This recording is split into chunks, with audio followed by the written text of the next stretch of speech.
자, 선생님하고 두 번째 한번 얘기를 한번 나눠볼게요. 자, 이제 뭐 같은 연도에 같이 나왔던 문제입니다. 미적분 선택 29번 문제. 자, 여전히 준킬러 문제입니다. 자, 준킬러 문제인데 우리가 학생들이 여기서 이 문제를 통해 선생님이 하고 싶은 얘기는 얼마나 문제를 정확하게 읽느냐, 이런 습관들을 얼마나 가지고 있는지 그 얘기를 조금 포인트를 잡아서 좀 얘기를 하고 싶습니다. 이 문제를 통해서. 자, 활용입니다. 극한의 활용. 자, 일단 상황은 t가 2보다 큰 실수라고 줬고 원을 하나 줬습니다. 중심이 원점, 반지름이 루트 t분의 1, 그리고 탄젠트 EX 그래프를 반주기 안에서 뭔가 관찰을 좀 하시고, 그때 이 원과 탄젠트가 만나는 교점 x좌표를 세타 t라고 했을 때 다음의 극한값을 한번 구해봐라. 이렇게 줬습니다.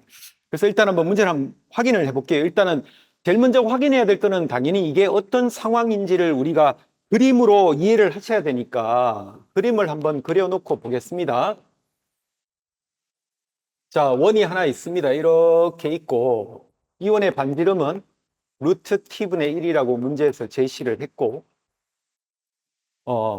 그리고 t가 어쨌든 2보다 크니까 너의 반지름은 뭐 루트 2분의 1보다 작은 값을 가지고 있을 거고, 탄젠트 EX라고 하는 놈이 어차피 주기가 2분의 파이니까 반주기는 4분의 파이니까 이런데 어딘가에 4분의 파이의 점근선이 하나 있다고 치면 철저하게 탄젠트 그래프는 이렇게 가고 있겠죠, 그죠? 그때 만나는 교점, 이 교점을 잠깐 P라고 지정할게요. P라고 지정해서 너의 X좌표를 문제에서 세타 T라고 합시다. 그럼 너는 당연히 Y좌표는 탄젠트 세타 T라고 읽혀지겠죠, 이렇게.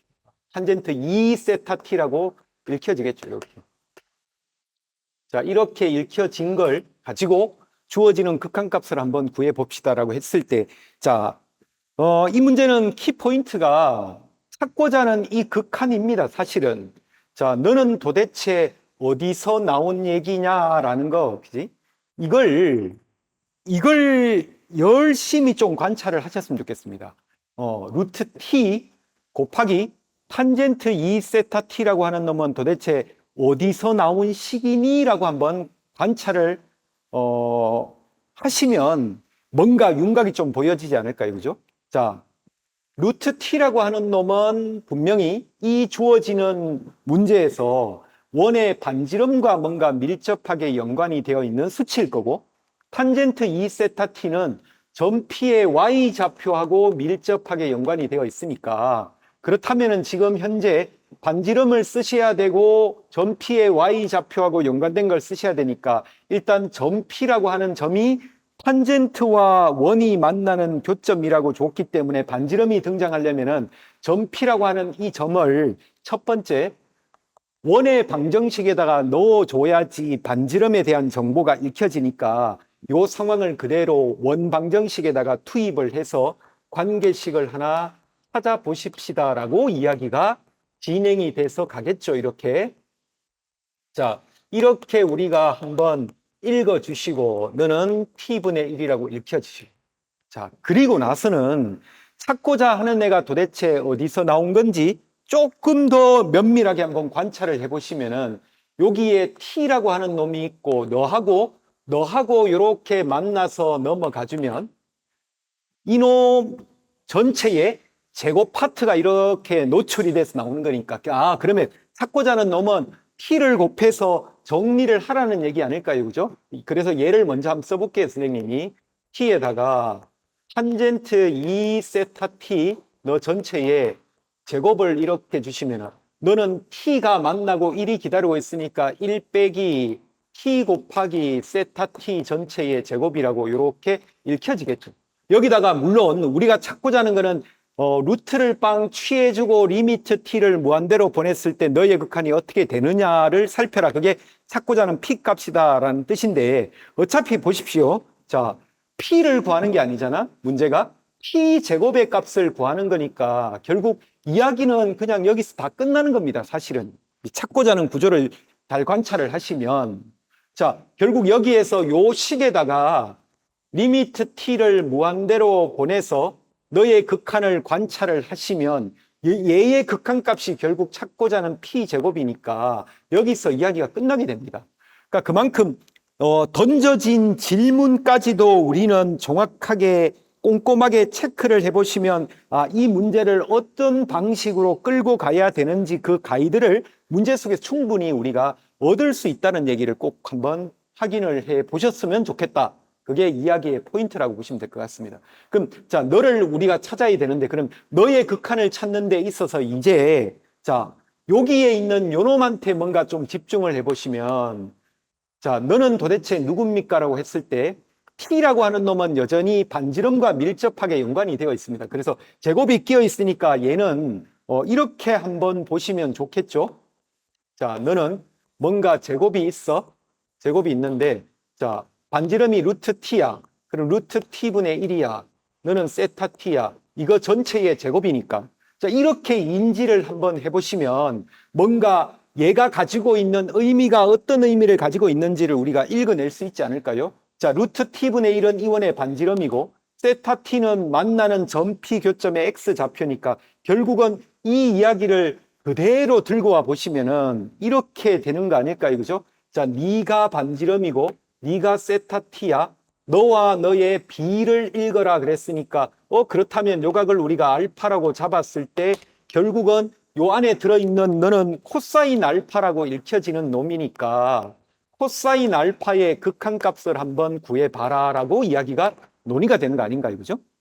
그럼 결국은 이 이야기는 알파 t가 무한대로 갈 때 알파 각에 대한 정보가 어떻게 읽혀지느냐 너를 구해서 제곱을 해서 넣고 계산을 하시면 우리가 원하는 p제곱의 극한값이 나온다는 뜻이니까 자 그렇다면은 이제 우리가 알파에 대한 정보를 여기에서 너분의 너 코사인 알파인데 우리가 아는 거는 세타 t고 이 길이는 탄젠트 2 세타 t니까 다이렉트로 너를 지금 찾는 건데 오히려 우리는 정보를 알고 있는 이 사실에 뭔가 집중해서 뭔가 알파에 대한 정보를 얻어라 이런 얘기 아닐까요? 그죠? 찾고자 하는 게 요놈이라면은 뭔가 다른 쪽에서 알파의 정보를 얻어와라 이런 얘기니까 그러면 한번 보십시오. 자, 여기서 이 알파에 대해서 우리가 얘는 쉽게 읽혀집니다. 탄젠트 알파가 세타 t가 있고 탄젠트 2 세타 t라고 읽혀지니까 여기에서 뭔가 세타 t, 세타 t에 대한 정보들을 우리가 충분히 납득해서 얻을 수 있지 않을까요? 그죠? 자, 그런데 상황이 보시면 t가 무한대로 가고 있습니다. 자, t가 무한대로 간다는 게 도대체 어떤 의미인지 한번 보시면 탄젠트 2x는 고정이 되어 있습니다. t의 영향을 받는 건 오로지 이 원만 영향을 받는 거고 원의 중심은 그대로 있고 원의 반지름만 영향을 받는 겁니다. 그러면 t가 무한대로 가면 이 반지름이 점점점 작아져서 이 원의 사이즈가 이런 식으로 줄어들겠죠? 줄어들겠죠? 이렇게 되는 겁니다. 자, 이렇게 줄어들면 이 세타 t는 이 길이는 이 교점의 길이들은 점점점 제로에 가까워지고 있잖아요. 그죠? 제로에. 더 작아지면 이 길이는 제로에 좀 더 가까워지고 있습니다. 그래서 결국 이야기를 한번 논의를 해 보십시오라고 엄밀하게 주면 이렇게 되겠죠? 자, t가 무한대로 가면 그때 세타 t는 어떻게 됩니까? 라고 했을 때 자, 네가 무한대로 가면 세타 t는 한없이 제로에 가까워집니다. 이렇게. 물론 세타 t가 제로에 가까워지면 결국은 요것분의 요거 하면 결국은 원점에서의 기울기로 인지가 돼. 접선의 기울기로 인지가 될 텐데 그냥 극한으로 해결해도 전혀 문제될 게 없습니다. 어차피 이 개념을 학생들이 다 알고 있으니까 x가 0 한없이 제로에 가까워질 때 탄젠트 ax는 근사적으로 우리가 ax라고 극한을 관찰해서 이 근사이로 너를 관찰하니까 그러면 여기서는 굳이 탄젠트 2x를 미분해서 원점에서 접선의 기울기하고 너의 극한은 같아질 거야. 굳이 이 개념을 쓰지 않더라도 이 개념 가지고 충분히 납득이 되잖아요. 그죠? t가 무한대로 가면 세타 t가 제로에 가까워질 거고 세타 t가 제로에 가까워지면 탄젠트 2 세타 t라고 하는 놈은 너는 근사적으로 2 세타 t가 되니까 세타 t 약분해서 그럼 결국 너의 극한은 2에 수렴하게 됩니다. 이렇게. 그럼 탄젠트 2알파가 2에 수렴하니까 탄젠트 값을 가지고 b가 자, 너가 알파일 때 네가 1이면 너가 2야. 그래서 너는 루트 5야. 그래서 코사인 알파에 대한 정보는 탄젠트 코사인 알파의 극한은 루트 5분의 1입니다 해서 너를 제곱하니까 너는 5분의 1, 1에서 너를 빼니까 5분의 4, 그럼 p제곱의 극한은 5분의 4, 10배를 주니까 너는 8입니다 라고 이렇게 읽혀지겠죠. 그래서 요 문제는 마찬가지입니다. 얼마나 학생들이 자 마지막에 찾아야 되는 애들에 얼마나 집중해서 읽어줘야 되느냐 이 얘기를 꼭 좀 한번 해드리고 싶습니다. 그러니까 앞에 조건들을 문제를 읽을 때 우리가 그냥 쓱 읽고 넘어가는 경향들이 있는데 아닙니다. 문제를 철저하게 읽어서 문제 안에서 힌트를 얻어야 되는 게 제일 중요한 키포인트라고 생각을 합니다. 그래서 조금 더 현재보다는 문제를 조금 더 잘 읽었으면 좋겠다라는 게 선생님이 해드리고 싶은 얘기의 포인트인 것 같습니다. 그러면 보입니다. 출제자가 뭘 묻고자 하는 건지, 그러면 학생들 입장에서 이걸 어떻게 끌고 나가야 되는 건지, 이 문제 속에서 충분히 힌트를 얻으면 쉽게 끌고 나갈 수 있을 거라는 생각이 듭니다. 그래서 마지막으로 문제를 좀 지금보다 기존보다 조금 더 잘 읽는 연습을 좀 하셨으면 좋겠습니다. 그러면 잠시 쉬었다가 그 다음 문제를 가지고 또 한번 얘기를 나누도록 하겠습니다.